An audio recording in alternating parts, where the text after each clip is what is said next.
श्वेता, सभी को इस घड़ी का इंतजार है, लेकिन सब मुहूर्त की भी बात कर रहे हैं और इसी के साथ आज जो लोग यहाँ पर आमंत्रित किए गए हैं उनकी बात कर रहे हैं और इसी के साथ मतलब अगर आप देखिए तो अनेकों धर्म से जुड़े नजरिए से भी आज का दिन बहुत खास है और इसीलिए आज सभी लोग जुड़ रहे हैं।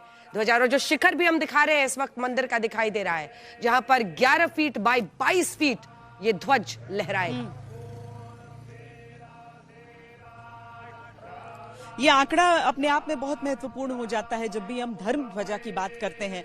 कहीं पर भी, कहीं हम किसी भी जितने भी हमारी धर्म नगरियां हैं वहां पर देख लें, जहां पर अयोध्या नगरी को अभी तक प्रतीक्षा थी कि कब यहां पर रामलला की मूर्ति बने और जितने भी लोग पूरे आंदोलन से जुड़े रहे उन सब की तरफ से यही प्रतीक्षा, यही जिज्ञासा लगातार व्यक्त की गई कि जब धर्म ध्वजा यहां पर फहराएगी तो उसका संकेत बड़े मायने में देखा जाएगा।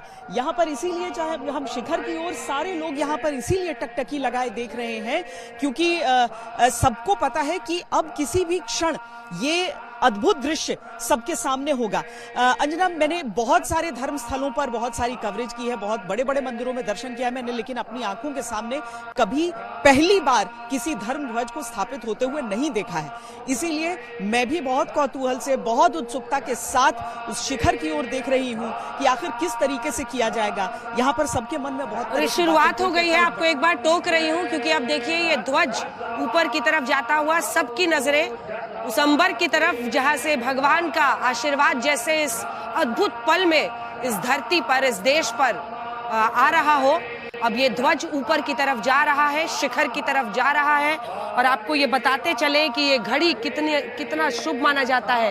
लगभग ये देखिए, सभी का उत्साह देखिए, ये जोश, ये हृदय में जो आस्था है, जो प्रेम है अपने भगवान राजा राम और उनके इस ध्वज के लिए, धर्म के इस ध्वज के लिए, वो दिख रहा है। सभी जो वहां पर संत हैं वो धीरे धीरे खड़े हो रहे हैं क्योंकि इस घड़ी का इंतजार था उन सभी की नजरों में। और अब ये ध्वज उस अंबर की तरफ, उस शिखर की तरफ, उस स्वर्ण शिखर की तरफ जहां से धर्म के पुनर्निर्माण, उसके पुनर्विकास, उसकी पुनर्स्थापना को पूरा विश्व देख रहा है। आज जब आप इसको देखते हैं, लगभग 22 फीट और 11 फीट इसकी ऊंचाई है, जो पैराशूट का कपड़ा होता है, ताकि क्योंकि इस तरह से ये अंबर में लहराएगा तो ऐसे वक्त पर देखिए आपको सभी लोग दिख रहे हैं। प्रधानमंत्री नरेंद्र मोदी, सभी की नजर उस शिखर की तरफ है। ऐसे कपड़े से इसको किया जा रहा है ताकि ये जब आसमान में लहराए तो कोई भी इसको क्षति ना पहुंचे। और 161 फीट ऊंचा ये पहुंच जाएगा धरती से। और जैसा हम आपको लगातार बता रहे हैं, सूर्यवंशी थे राजा राम, तो सूर्य और उसके बीचों बीच ओम, वो अक्षर जिसमें संपूर्ण ब्रह्मांड की ताकत है, वो ओम उसमें लिखा हुआ है। और इसी के साथ साथ जो वृक्ष की बात हम लोग कर रहे थे, वो वृक्ष भी वहां पर बना हुआ है, उकेरा हुआ है, जो इस साम्राज्य का, राजा राम का प्रतीक है। कोविदार का वृक्ष, केसरिया इसका रंग, धर्म का समागम, आस्था की ताकत, अंबर की तरफ बढ़ता हुआ ये वो धर्म पताका है जिसमें सभी हाथ स्वतः उठ रहे हैं अपने राजा राम के लिए, अपनी आस्था के लिए, उस आस्था की ताकत के लिए, उस विश्वास के लिए, अनिष्ट को दूर भगाने के लिए, इस पूरी पृथ्वी पर, इस देश पर भगवान राम के आशीर्वाद के लिए। ये वो धर्म पताका है, ये वो ध्वज है जो आज आसमान में लहराकर पूरे विश्व को बताएगा कि सनातन की ताकत क्या है, आस्था का विश्वास क्या है।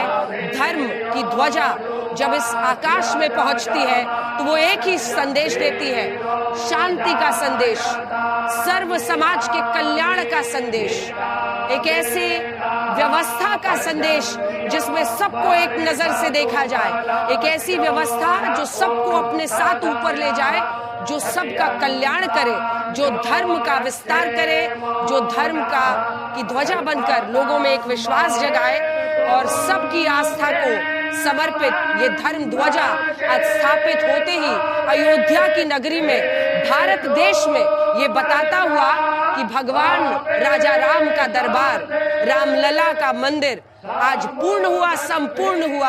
आस्था उस चरम पर पहुंचा है जहां पर पूरा विश्व आज सिर झुका रहा है, नमन कर रहा है उस भगवान को, उस आस्था को जो हमारे अंदर है। वो कहीं बाहर नहीं, हमारे अंदर होता है।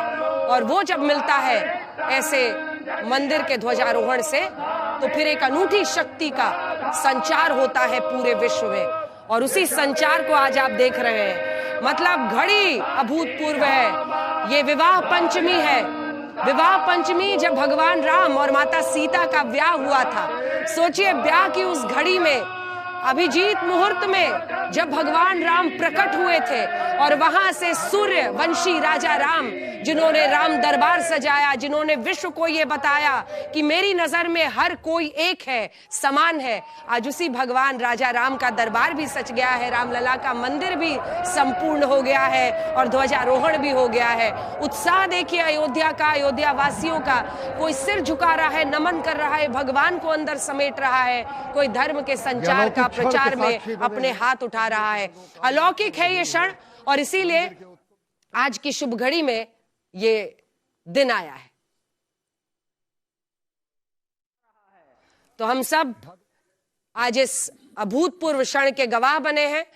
प्रधानमंत्री नरेंद्र मोदी और संघ प्रमुख आगे बढ़ते हुए ध्वजारोहण हुआ है। और ये पूरा इलाका, अगर संजय हम अपने दर्शकों को बताएं, जैसे आज आसपास जो टिला भी बनाया गया है, वहां से अगर आप देखिए तो ध्वज का अद्भुत आपको नजारा मिलेगा।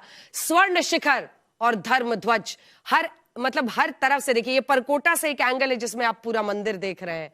परकोटा की जो खूबसूरत दीवारें उकेरी गई हैं, और वहां से भगवान राम का मंदिर शंख के साथ उद्घोष उस शुभ घड़ी का जब ध्वजारोहण हुआ है। संजय जी हाँ, बिल्कुल। और ये सनातन को अगर हम राजा माने तो तुलसीदास जी ने अपनी कविता में लिखा है दोहे में कि मुखिया मुख सो चाहिए, राजा को कैसा होना चाहिए? राजा को मुख की तरह होना चाहिए, खान पान सो एक, सिर्फ मुख ही खाता है, लेकिन पाले पोसे सकल अंग, तुलसी सहित विवेक।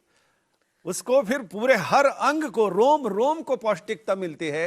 राजा को ऐसा होना चाहिए। सनातन की धर्मध्वजा ये बताती है कि सबके लिए एक हिसाब रहेगा। सारे लोग भय और भ्रष्टाचार और इससे अछूते रहेंगे, और लोग निर्भय होकर अपना जीवन जिए। तो ये धर्मध्वजा बताती है। राम राज्य कहा जाता है। राम राज्य का यही अर्थ है। राम राज्य एक ऐसी अनुभूति होती है जिसमें हर कोई ये महसूस करे कि भगवान राम सीधे उनके प्रभु हैं, उनके राजा हैं, उनकी रक्षा के लिए हैं, उनके साथ खड़े हैं। जब हर व्यक्ति को ये एहसास होता है, तब भगवान राम को राजा राम कहा जाता है। और ये ध्वज भी जो आज आपको लहराता हुआ दिखाई दे रहा है, 11 फीट बाय 22 फीट, उसमें कोविदार का वृक्ष, वो भी बताता है कि राम और सीता के समागम का जो सिंबल है वो उस पत्ते में होता है। सूर्य वंशी थे राजा राम, तो इसीलिए सूर्य भी उकेरा गया है, और उसमें है ओम। ओम जिसे आप बोले तो कहते हैं पूरा ब्रह्मांड आपके अंदर है, और आज वही आस्था हर कोई महसूस कर रहा है। अंतरिक्ष में वैज्ञानिकों ने ऐसा शोध किया है। वहां जब रिकॉर्डर ले जाए गए तो उनका यह कहना है कि अंतरिक्ष में और सूर्य के चारों ओर जो सन्नाटा है, लेकिन सन्नाटे में एक ध्वनि है, वो ध्वनि ओम जैसी है, उसका रिजोनेंस ओम जैसा है। तो उन्होंने रिकॉर्ड किया। रिकॉर्ड कर जब वो यहाँ पर उन्होंने सुना तो उन्हें लगा कि वो ओम जैसी ध्वनि है। तो इसीलिए कहते ओमित्येक अक्षरम ब्रह्म, यानी ये एक अक्षर है लेकिन पूरे ब्रह्मांड को समेटे हुए। और ये तस्वीरें हम दिखा रहे हैं प्रधानमंत्री नरेंद्र मोदी और मुख्यमंत्री योगी आदित्यनाथ। प्रधानमंत्री नरेंद्र मोदी के लिए ये ध्वज, क्योंकि आप मंदिर, और जैसा मैं कह रही थी, मतलब हम लोगों ने तो दशकों इस को एक खबर की तरह कवर किया है। जब हमने देखा था कि हिंदू संगठन जिसके लोगों ने अपने जीवन न्योछावर किए इस आंदोलन के लिए, जिनके दफ्तरों में छोटी छोटी मूर्तियां 3D मॉडल पड़ी रहती थी, उनके लिए सोचिए ये दिन कैसा होगा जब ये ध्वजारोहण होकर संपूर्ण राम मंदिर आज वहां पर स्थापित हो चुका है। उन सब के लिए ये बड़ा दिन है। प्रधानमंत्री नरेंद्र मोदी के जीवन में एक बड़ा दिन है।